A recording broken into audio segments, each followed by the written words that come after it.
ایک ایسی دیوار جو آج بھی ہماری نظروں سے اوجھل ہے، اور ایک ایسی پیشین گوئی جو یاجوج و ماجوج کے ایک بہت بڑے راز سے پردہ اٹھاتی ہے۔ چلیں آج اس عظیم داستان کو ذرا گہرائی سے سمجھتے ہیں۔ اچھا، ایک سوال ہے۔ آج کے دور میں جب گوگل ارتھ اور سیٹلائٹس نے آپ کہہ لیں کہ زمین کا چپا چپا دکھا دیا ہے، کیا یہ ممکن ہے کہ کوئی جگہ پھر بھی ہماری نظروں سے پوشیدہ ہو؟ جواب ہے جی ہاں، بالکل ممکن ہے۔ ایک ایسی جگہ آج بھی موجود ہے جو کسی بھی سیٹلائٹ کی پہنچ میں نہیں ہے۔ اور اسی لوہے اور تانبے کی دیواہیکل دیوار کے پیچھے کوئی خاموشی نہیں ہے، بلکہ اربوں کی تعداد میں ایک مخلوق باہر نکلنے کے لیے بےتاب ہے، ایک ایسی قوم جسے ہم اور آپ یاجوج و ماجوج کے نام سے جانتے ہیں۔ تو سوال یہ ہے کہ آخر یہ دیوار بنی کیسے؟ اس کی کہانی ہزاروں سال پرانی ہے، اور اس کا تعلق ایک ایسے عظیم بادشاہ سے ہے جس نے تاریخ کا دھارا ہی بدل دیا۔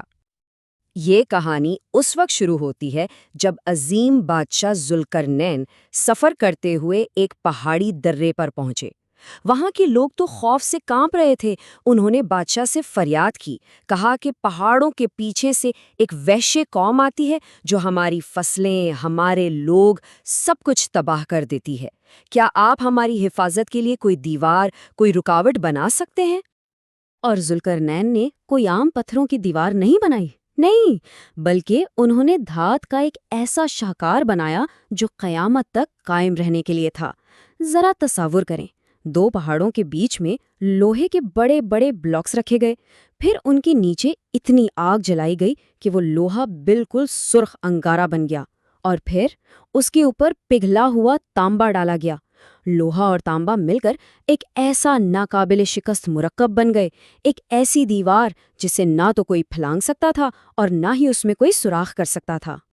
لیکن دیوار کے اس پار کیا ہو رہا ہے؟ وہاں ایک لامتناہی کوشش ہر روز دہرائی جاتی ہے، ایک ایسی کوشش جس کا انجام ہمیشہ ناکامی ہوتا ہے۔ ہر روز، ہر صبح یاجوج و ماجوج اپنے اوزار لے کے آتے ہیں اور ایک جنون کے عالم میں اس دیوار کو کھودنا، کھرچنا، توڑنا شروع کر دیتے ہیں۔ اور یہ کوئی ایک دو دن کی بات نہیں، یہ ان کا ہزاروں سال سے روز کا کام ہے۔ اور شام تک ان کی یہ محنت رنگ بھی لاتی ہے۔ وہ موٹی دیواہیکال دیوار بالکل کاغذ جتنی پتلی رہ جاتی ہے، اتنی کہ دوسری طرف سے روشنی نظر آنے لگتی ہے۔ آزادی بس چند انچ کی دوری پر ہوتی ہے۔ لیکن پھر ان کا جو لیڈر ہے وہ کہتا ہے چلو بس، بہت کام ہو گیا، باقی کل آ کر توڑیں گے۔ اور بس یہی وہ ایک جملہ ہے جو سب کچھ بدل دیتا ہے، کیونکہ جب وہ اگلی صبح واپس آتے ہیں تو اللہ کے حکم سے وہ دیوار پہلے جیسی مضبوط اور موٹی ہو چکی ہوتی ہے۔ سوچیں، ہزاروں سالوں سے ہر روز یہی مایوسی ان کا مقدر ہے۔ لیکن یہ سلسلہ ہمیشہ نہیں چلے گا۔ ایک دن آئے گا جب یہ روز کا معمول ٹوٹ جائے گا، اور اسے توڑے گا صرف ایک لفظ، ایک ایسا لفظ جو اس دیوار کو ہمیشہ کے لیے گرا دے گا۔ وقت گزرتا گیا، صدیاں بیت گئیں، یہاں تک کہ ہمارے پیارے نبی حضرت محمد صلی اللہ علیہ وسلم کے زمانے میں اس دیوار میں ایک چھوٹا سا سوراخ ہو گیا تھا۔ یہ ایک بہت بڑی نشانی تھی، ایک اشارہ تھا کہ اب آخری وقت قریب آ رہا ہے۔ وہ لفظ کیا تھا؟ انشاءاللہ، یعنی اگر اللہ نے چاہا۔ یہ اس بات کا اقرار ہے کہ ہر کام، ہر کامیابی صرف اللہ کی مرضی سے ہوتی ہے، اور یہی وہ ایک کلمہ تھا جو ہزاروں سالوں سے ان کی زبان پر نہیں آ رہا تھا اور ان کی محنت ضائع ہو رہی تھی۔ اور پھر وہ ایک شام آئے گی جب دیوار بالکل ٹوٹنے کے قریب ہوگی، اور اس بار ان کے لیڈر کی زبان سے اللہ تعالیٰ وہ الفاظ نکلوا دے گا۔ وہ کہے گا چلو باقی کل آ کر توڑیں گے انشاءاللہ۔ بس یہی وہ چابی ہے جو ہزاروں سال پرانے قید خانے کا تالا کھول دے گی۔ کیونکہ جب وہ اگلی صبح لوٹیں گے تو دیوار انہیں ویسی ہی ٹوٹی ہوئی، کمزور ملے گی، بس ایک آخری دھکا اور وہ دیوار ریزہ ریزہ ہو جائے گی، اور اس کے بعد جو منظر ہوگا وہ قیامت کی نشانیوں میں سے ایک ہے۔ ان کی تعداد کتنی ہے اس کا تو ہم تصور بھی نہیں کر سکتے۔ حدیث میں آتا ہے کہ ان میں سے کوئی شخص تب تک نہیں مرتا جب تک اپنی نسل سے 1000 جنگجو نہ دیکھ لے، یعنی ان کی آبادی ایک ٹڈی دل کی طرح ہے جو بس بڑھتی ہی چلی جا رہی ہے۔ قرآن پاک میں آتا ہے کہ وہ ہر اونچائی سے امٹتے ہوئے آئیں گے، ان کی تباہی کا عالم یہ ہوگا کہ وہ بحیرہ تبریہ یعنی سی آف گیلیلی کا سارا پانی پی جائیں گے۔ جب ان کی آخری ٹکڑی وہاں پہنچے گی تو وہ کہے گی کہ یہاں تو کبھی پانی تھا ہی نہیں۔ وہ زمین کی ہر چیز کھا جائیں گے، فصلیں، جانور، یہاں تک کہ سانپ اور بچھو بھی، اور انسان خوف کے مارے اپنے قلعوں میں پناہ لینے پر مجبور ہو جائیں گے۔ اور جب زمین پر انہیں کوئی مقابلہ کرنے والا نہیں ملے گا تو ان کا غرور اور تکبر آسمان کو چھونے لگے گا۔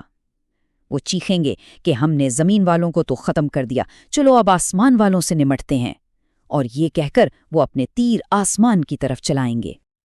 لیکن یاد رکھیں، جب ظلم اپنی انتہا کو پہنچتا ہے تو وہ مٹ جاتا ہے۔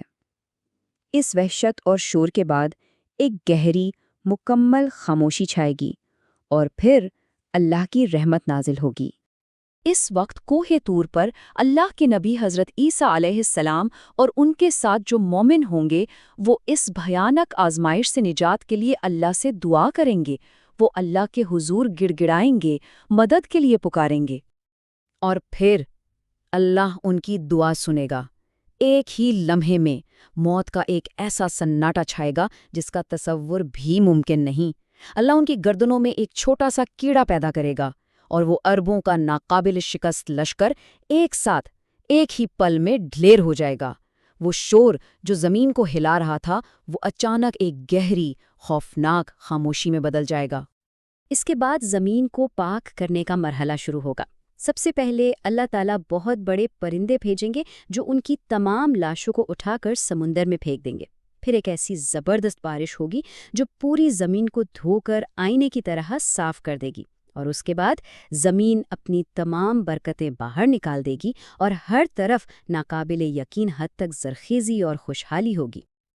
اور ان کی تعداد کتنی زیادہ تھی، اس کا اندازہ آپ نبی کریم صلی اللہ علیہ وآلہ وسلم کی اس حدیث سے لگائیں کہ ان کے جانے کے بعد مسلمان ان کے چھوڑے ہوئے تیر، کمانیں اور ڈھالیں پورے 7 سال تک ایندھن کے طور پر جلاتے رہیں گے۔ 7 سال تک۔ تو یہ صرف کوئی پرانی داستان نہیں ہے، یہ ایک حقیقت ہے۔ وہ دیوار آج بھی وہیں کھڑی ہے، وہ آج بھی ہر روز اسے کھود رہے ہیں، اور ان کے اور ہماری دنیا کے درمیان اب صرف ایک جملے کا فاصلہ ہے، انشاءاللہ۔ تو پھر اصل سوال یہ نہیں ہے کہ وہ دیوار کب ٹوٹے گی، اصل سوال تو یہ ہے کہ جب وہ دیوار ٹوٹے گی تو کیا ہمارا ایمان اتنا مضبوط ہوگا کہ ہم اس تاریخ کے سب سے بڑے فتنوں میں سے ایک کے سامنے ڈٹ کر کھڑے رہ سکیں؟ یہ سوچنے کی بات ہے۔